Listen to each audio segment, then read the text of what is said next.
Here are the top 10 ways to use a Costco Rotisserie Chicken in no particular order. Number 10. After you've eaten as much rotisserie chicken as you want, you will probably have leftover chicken, and so it's time to chop it up. Add some celery, a little mayo, some lime juice, and salt and pepper to make the best chicken salad sandwich possible. My brother can attest that there is something special about my chicken salad that makes it better than any other he's had. One of my secrets is using Costco Rotisserie Chicken. Number 9. After you've eaten as much rotisserie chicken as you want, and after you have scraped as much chicken meat off the bones you're planning to save for later, take the rest of the meat, skin and bones, dump it into a large pot, add water to cover the bones, add chopped onions, carrots, and celery, plus 2 bay leaves. Bring the whole thing to a boil and then let it simmer partially covered for the next 2 hours. Once it's done, strain out all the solids with a fine mesh strainer, skim off the excess fat, and now you have the best chicken stock you will ever make. Store in the refrigerator, freezer, or use it right away. Number 8. Now that you have created a stock from the bones and have some meat left over, put the stock in about 2 cups of chopped chicken in a pot, add a can of diced tomatoes,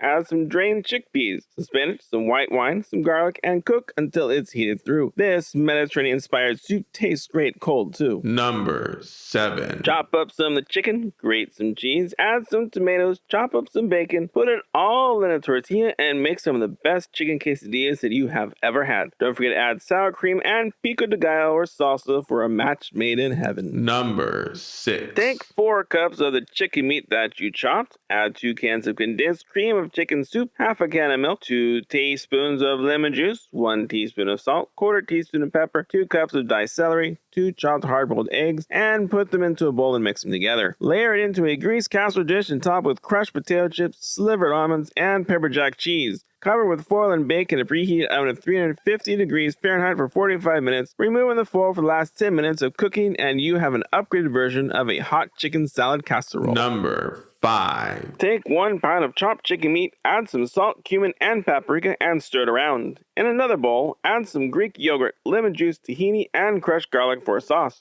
Cook some rice, add some chopped cucumbers, half cherry tomatoes, and drained garbanzo beans, and you now have 1 killer chicken shawarma bowl boosted by the fact that the chicken was cooked on a rotisserie. Number 4. Dice up some carrots, celery, and an onion, and cook in a large pot with oil. Add garlic for 1 minute before pouring in some chicken stock with 2 bay leaves and some frozen corn and peas, and let it heat up. Drop in some noodles and let them cook according to directions. Lastly, put in some chopped chicken, add some lemon juice and salt to taste to create a chicken noodle soup that has now unapologetically become the main course. Number 3. This one's going to take a little more work, but you can beat the pants off of calendars by adding onion, celery, and carrots to some melted butter and cooking till translucent. Dusting it with flour, pepper, and salt, and then adding chicken broth and milk till nice and thick. Drop in 3 cups of chopped chicken and 2 cups of a frozen corn and pea mixture and stir till combined. Place the filling either between 2 pie crusts or in a greased casserole dish and cover with a pie crust. Brush the pie crust with 1 beaten egg, cover it with foil, and cook in the oven at 425 degrees for 45 minutes, removing the foil for the last 10 minutes of cooking, or until the crust is a nice golden brown,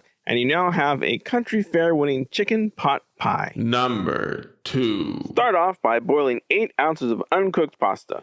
Meanwhile, add chopped garlic and mushrooms to a melted butter olive oil combination and cook well. Take out the mushrooms and add chicken broth, lime juice, Dijon mustard, and basil to the pan and combine well. Add chopped rotisserie chicken, mushrooms, spinach, and heavy whipping cream to the pot and cook it till warmed thoroughly. Add the drained pasta and Parmesan cheese. Stir well and serve the best creamy chicken mushroom pasta dish you will ever make. Number 1. And now for the last dish in this list, which might be the most difficult one, but the results are going to be absolutely worth the effort.